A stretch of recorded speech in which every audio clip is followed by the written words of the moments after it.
Assalamualaikum warahmatullahi wabarakatuh. Perkenalkan, nama saya Arida Askanurina Ikwan, NIM 22130002.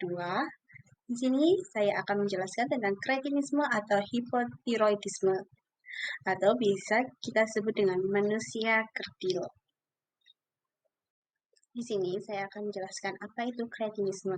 Kretinisme merupakan kondisi pertumbuhan fisik dan mental yang sangat terhambat karena penyakit hipotiroidisme bawaan. Kretinisme yang kini dikenal sebagai hipotiroidisme congenital atau bawaan paling parah menyerang bayi yang baru lahir, yang menyebabkan gangguan fungsi neurologis, pertumbuhan terhambat, dan juga kelainan fisik.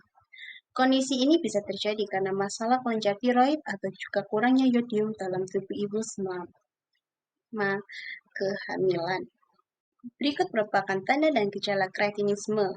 Berat badan anak yang kurang, pertumbuhan anak yang terhambat, kelelahan dan tidak bersemangat, nafsu makan mereka yang menurun, pertumbuhan tulang yang tidak normal, keterbelakangan mental, mengalami sembelit, kulit dan bagian mata yang menguning, mereka yang sangat jarang menangis, memiliki lidah yang sangat besar, memiliki suara yang serak, pembengkakan dekat daerah pusar atau umbilical hernia, memiliki kulit kering dan pucat, pembengkakan di leher akibat kelenjar tiroid.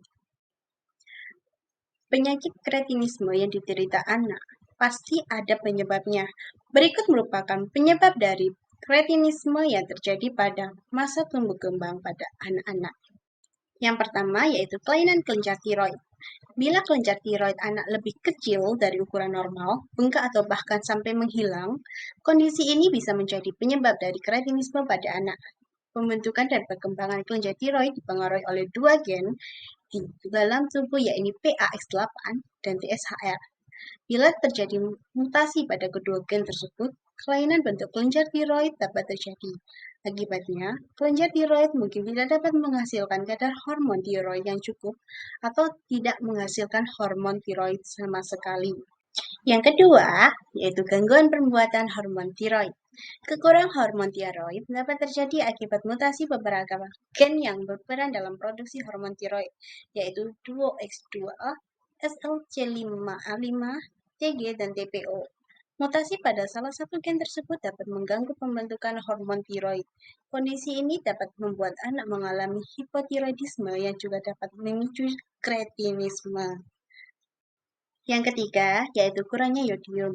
Kelainan kelenjar tiroid dapat berhubungan dengan kurangnya pasokan yodium pada ibu hamil, sehingga menjadi sumber kerusakan fungsi sistem saraf pada janin. Kelenjar tiroid membutuhkan yodium untuk produksi hormon. Kekurangan yodium dapat menyebabkan produksi hormon tiroid menurunkan di dalam tubuh atau disebut juga hipotiroidisme. Ketika tubuh kekurangan hormon tiroid, sistem kekebalan tubuh akan memaksa kelenjar tiroid bekerja lebih keras. Hal ini kemudian menyebabkan pembesaran kelenjar tiroid dan mengakibatkan pembengkakan pada leher. Selain itu, kekurangan yodium dapat membuat anak mengalami cacat genetik yang mempengaruhi produksi hormon di dalam tubuh mereka. Yang keempat, yaitu pengaruh obat-obatan. Bila sang ibu mengonsumsi obat-obatan saat hamil, harap diperhatikan kandungan di dalamnya, karena ada beberapa obat yang mengganggu produksi hormon tiroid, seperti obat anti-tiroid, sulfonamid, bahkan lithium. Bila mengonsumsi salah satu dari kandungan tersebut, kemungkinan anak dapat mengalami kretinisme ketika dilahirkan. Selain itu, pemakaian obat anti-tiroid untuk pasien kanker tiroid juga dapat mempengaruhi pada kecacatan genetik yang bisa memicu kretinisme pada sang anak. Selanjutnya yaitu pengobatan kretinisme. Untuk mengatasi hipotiroidisme pada anak dengan gangguan kretinisme, perlu mendapatkan hormon tiroid tambahan untuk membantu memenuhi kebutuhan hormon tiroid mereka yang kurang.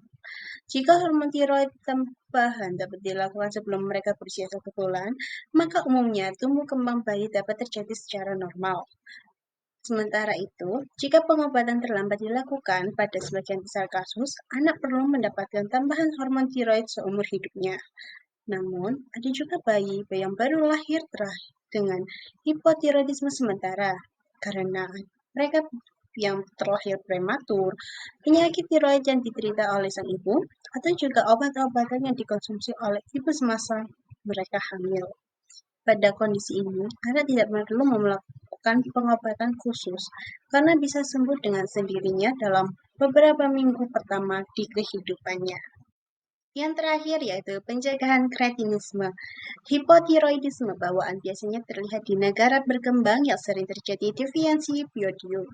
Ibu hamil disarankan mengonsumsi 220 mikrogram yodium setiap harinya. American Thyroid Association merekomendasikan ibu hamil dan juga ibu menyusui mengonsumsi suplemen tambahan yang mengandung 150 mikrogram yodium setiap harinya.